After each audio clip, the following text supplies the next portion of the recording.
Hello to everyone and welcome. It's my pleasure and honor to be communicating today and sharing with Dr. Rajan Wadhawan, MD, who is Senior Executive Officer at AdventHealth for Children and AdventHealth for Women. He likes to be known as Dr. Raj. Dr. Raj, welcome. It's great to have you with us today.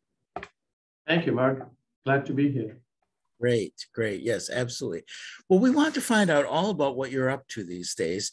But first of all, if you could explain for us your role at AdventHealth, tell us a little bit about what you do. Thanks, Mark. I think it would be important for me to point out that I'm a neonatologist by background. I'm both certified in pediatrics and neonatology. Have been a practicing clinician for almost 30 years since I finished my residency training back in India.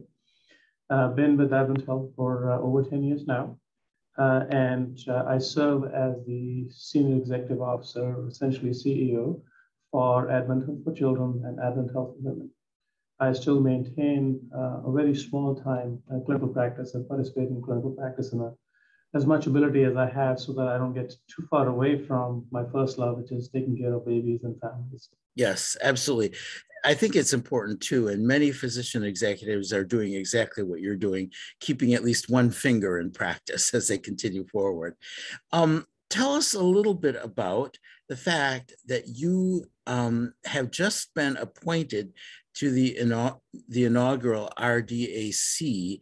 Tell us what it is and about your appointment.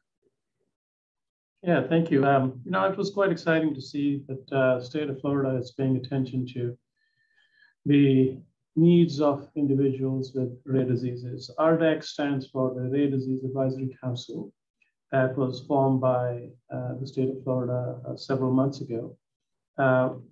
It is something that some of the other states have done as well in order to get some of the experts and also community members together to start looking at what is it that we need to do as healthcare providers, as a community, as the state regulators that will improve the care and access to care for individuals who may be considered to have rare diseases.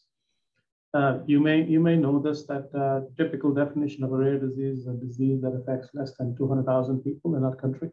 Mm-hmm. And when you think about rare diseases, you think that they are really rare because that's what the name says. But if you put all the rare diseases together, there's probably over 7,000 of those. Yeah. Almost 1 in 10 individuals is affected by some sort of a condition that is called rare disease. Many of them are very disparate and separate, but nonetheless, those affect our community members, our friends and families, and colleagues, and our community members in a variety of ways. And why do you think it's important for physicians in practice and physicians in leadership to be advocating on behalf of these issues? Why physicians specifically, doctor? Yeah, sure. If you think about rare diseases, most of the rare diseases, as we define them, are generally chronic, meaning individuals live with them forever. Oftentimes they're genetic, and they involve multiple body systems. So that will give you a picture that most of these diseases are complex for individuals who have them, and others complex to manage and diagnose. And I think from a physician community point of view, it is very important to engage in this kind of endeavor so that we can help influence the work that goes around to make sure that we're putting the systems in place that will help people who need help, who may be suffering from one of these rare diseases. Yeah. And as physicians, especially I see from where I sit, being a neonatologist, almost all of these conditions do have a genetic cause. So means babies are born with these conditions. Sometimes these conditions manifest during the newborn period. Oftentimes they may not, and they may manifest later. So as a physician or a neonatologist, there is something to offer to this kind of council from a physician expertise point of view. In addition to that, where I sit today in my role as a hospital administrator, I believe that participating in this council can help advocate and bring the healthcare perspective or health system perspective to the discussion. Yeah, absolutely, doctor. And I certainly absolutely agree. I think it's, you both as a clinician and as an administrator, you have levels of expertise that many people do not. And I just think it's wonderful because you can bring levels of understanding that others might not be able to bring to these issues. What would you like to see change in terms of regulatory or other policy issues? Yeah, there are many issues that we need to be thinking of, and certainly at the Rare Disease Advisory Council, we've talked about a lot of those, not necessarily solved all of those yet, but certainly the recognition is there based on the mix of people who form this council. There's people from all walks of life, some medical background, some non-medical background, even some families who bring their own perspective, which is really important to keep in mind. If you think about most individuals, there are several surveys that have been done in the country, and most individuals who suffer from rare diseases have generally a delay in diagnosis. The average time that it gets somebody to get a diagnosis of a rare disease in the suffering from is said to be about 4 years. And oftentimes these individuals may be misdiagnosed early on. And the reason for that is because the general familiarity with every condition is just not there, because it's pretty vast, the knowledge base that is needed. Some of that knowledge is still developing, but even the knowledge that exists today, it is not possible for an average physician, a practicing physician, to know everything about everybody that needs to be known. So I think one of the things that we need to see, would like to see, at least from my point of view, is that more focus and investment into how do we create awareness around these issues, where a physician can have repositories of information that are easily available in a format that's easily searchable. When I'm faced with a situation where I'm not sure what I'm dealing with, I can look up stuff somewhere.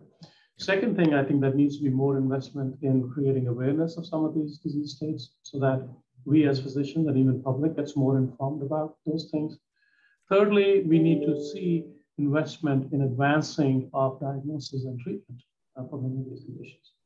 And creating, whether it's research consortia across the state, and even crossing the state boundary and participating in national organizations, so that we are contributing data and also drawing down from the knowledge that may be available at a bigger scale.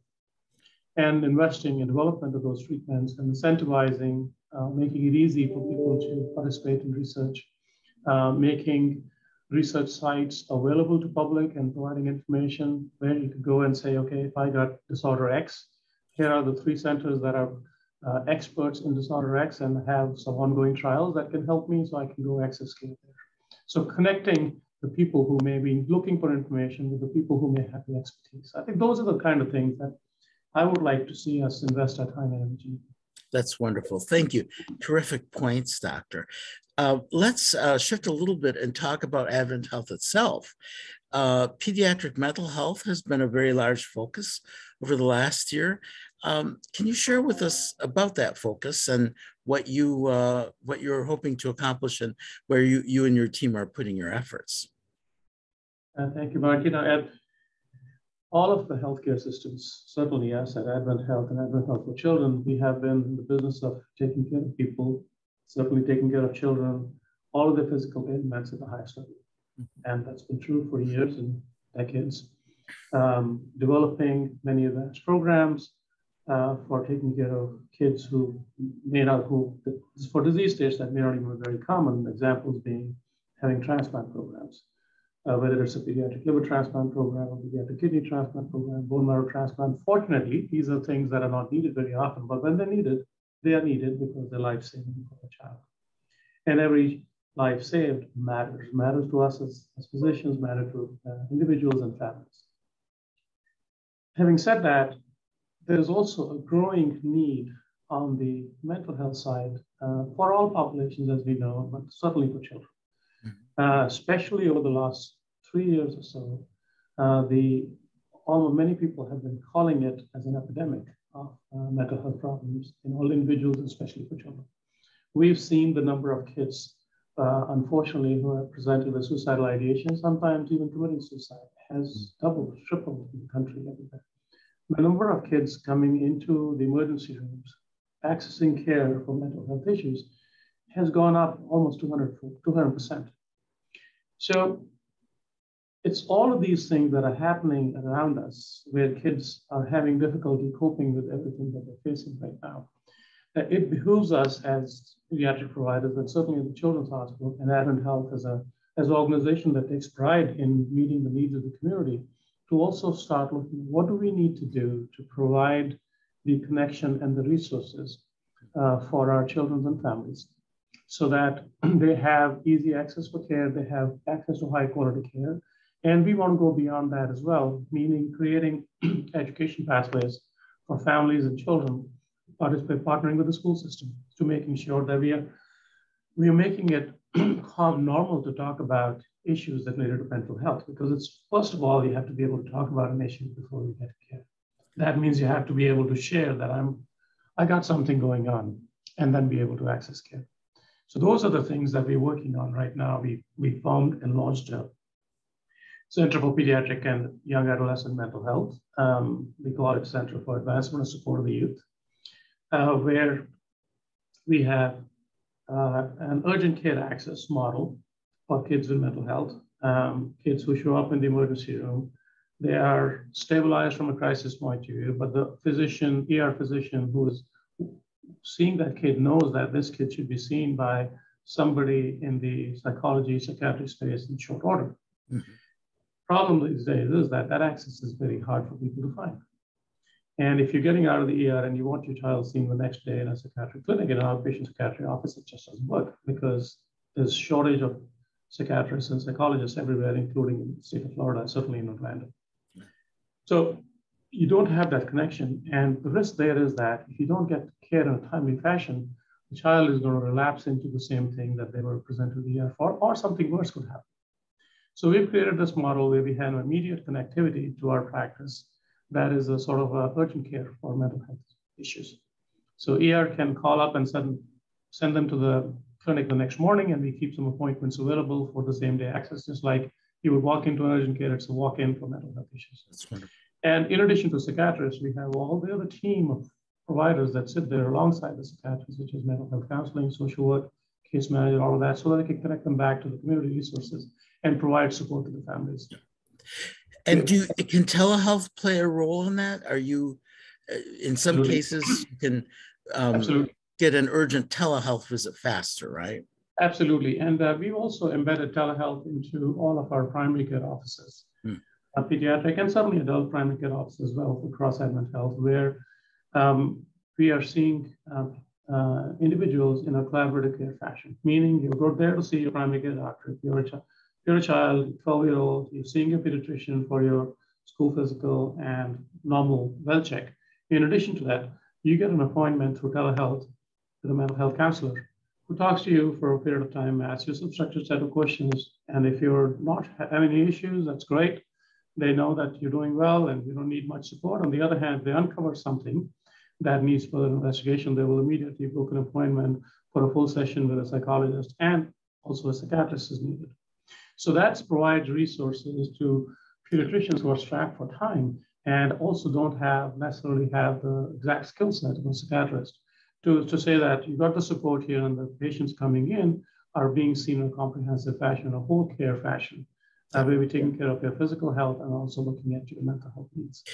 And what are the process and operational challenges in really creating those connections so that you can have a good continuum of care for these patients? How are you and your team addressing those process challenges?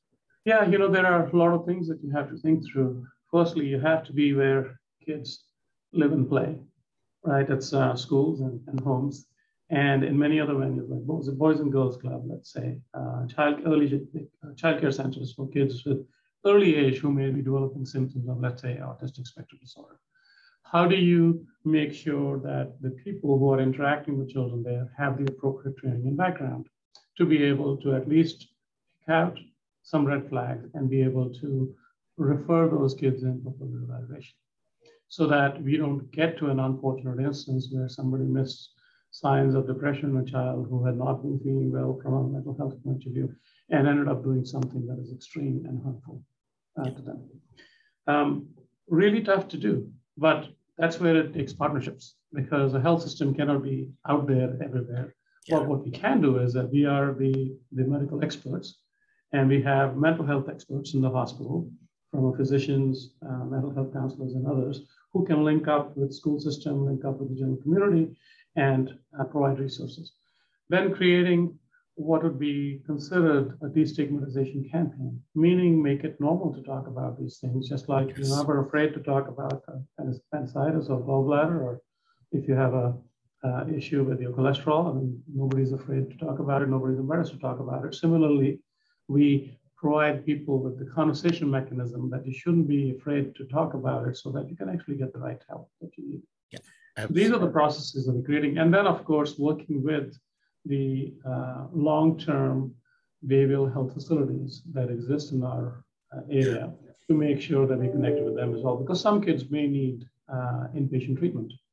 And how do we provide that direct link, working with all those facilities so that the care becomes seamless at the home and family level, to when, if they present to the emergency room, to getting them into an urgent care access clinic, to long-term care, whether it's inpatient or if it's outpatient, partnering with all the other community psychiatrists so that after the crisis intervention and the urgent care appointments, we can actually create a seamless handoff to a long-term psychiatric care. If somebody needs to see the psychiatrist for the next many years, they're able to find a connection and somebody who is willing to see them and provide them with the same level of care that we provide in the short term.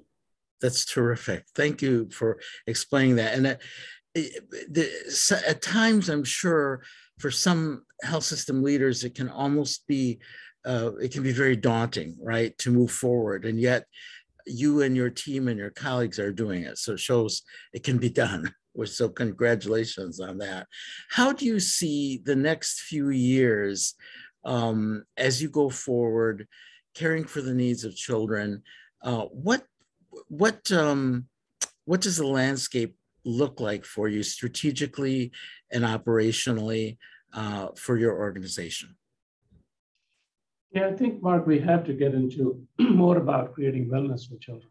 And that's the role that we are hoping to play through the mechanisms that I talked to you about. Because we see our children's hospital responsibility, an important responsibility, of course, is to provide the highest quality of care for kids who are in the four walls of the hospital. But we need to go outside and also start to play a role in creating healthier kids and healthier communities, because that is our future. Children are our future, and we need to do our part. We can't do everything, but partnering with all the other organizations, with the school system and other organizations that are also promoting the health and wellness of children. So I see the future of children's healthcare being right in that space, is getting into the preventive mechanism and being able to go in there and provide resources to the community, whether it's mental health or physical health or whatever that may be, for prevention and early diagnosis and treatment, so that we can keep kids out of the emergency room and out of the hospital. In addition to that, of course, we are completely invested in continuing to build programs that may be missing, or advancing the programs that are already there to take them to the next level. Because as science keeps advancing and newer treatments become available, we want to be at the cutting edge of medicine to take care of all individuals and certainly all children. And that means as we continue to advance in our technology and capabilities and new training pathways, we need to be constantly following and adding those programs, just like we have done over the last decade at our children's hospital, and many programs that were not available to people in the local community. We've been able to bring those. An example being pediatric liver transplant. There was no liver transplant program in Central Florida, and now we offer it so that families can stay local. Bone marrow transplant, another example, and there are many others in that space. Well, it's wonderful. I want to, wish you all the very best. I think one of the great things, Doctor, is it's clear that you and your colleagues are thinking strategically. So often in healthcare, it's easy just to do the day-to-day, which is incredibly important and challenging in and of itself, but to think a little bit ahead can be very difficult at times. So given all the things that you've been involved with recently, could you leave a little bit of wisdom in the form of advice for our audience as they pursue some of the same goals that your organization has been pursuing? what have your biggest learnings been, and what would you advise others who want to follow on that journey?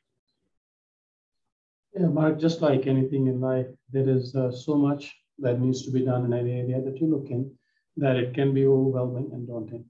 But you have to start somewhere. This is how we started with tackling the pediatric behavioral health issue. And have we solved and tackled everything yet? Not yet. I know that for sure. But you have to pick an area that makes the greatest impact and start there, and not be afraid of the enormity of the challenge that you're trying to deal with, because it is enormous. And that's the approach that we have taken in almost every area that we've done, and the latest example being the pediatric. So that'll be my advice to everybody, that we cannot be frozen by or paralyzed by the magnanimity of the challenge. We have to start somewhere, and always start with things that we think we can make the best impact and what we are experts at. And then everything else flows from there. And the other thing is that don't be afraid to seek out partners, because there are many great organizations in the community, and everybody wants to solve the same problem that we are trying to solve. Yes, and linking up with those partners certainly makes that better. And we can't do everything ourselves, but we certainly can partner with a lot of people and do everything that we need to do. And I do know that one of the wonderful things about the pediatric hospital culture is that children's hospital leaders communicate with one another a great deal and do learn from each other in a number of different ways. So that's, and do a lot of benchmarking. So that's very important. Well, Doctor, thank you so much. This has been a wonderful discussion and very illuminating for our audience. And I just want to wish you and your colleagues all the best as you move forward. And we've learned a lot. So thank you so much, Dr. Wadhawan. And again, all the very best to you in your endeavors as you move forward. Thank you, Mark. Thanks for having me. I appreciate the opportunity. Great. Thank you so much. This concludes this session. Thank you to you and our audience for joining us today.